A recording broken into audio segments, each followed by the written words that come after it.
Anak, pupunta dito yung mayaman mong tita. Bibigyan niya ako ng pera, Nay? Oo, anak, kaya maganda ka na.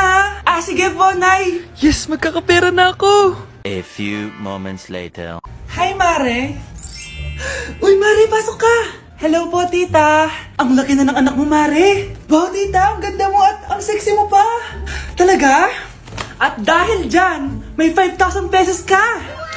Thank you po, tita. Oo nga, Mare, ang ganda ng damit mo. Gusto mo din ng pera? Oh, ang ganda din ng buhok mo, Mare. Ito pa. Ang bango-bango mo din, Mare. Ito pa.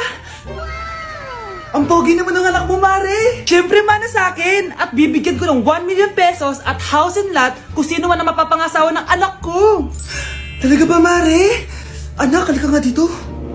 Narinig mo ba yan, anak? Tsuhain mo ning anak niya. Ang magkasabi ka naman dito. Sige po, Nay. Ang gwapo mo naman. Pwede ba kitang tsuhain? Ayoko! Tingnan mo nga itsura mo. Ang pangit mo.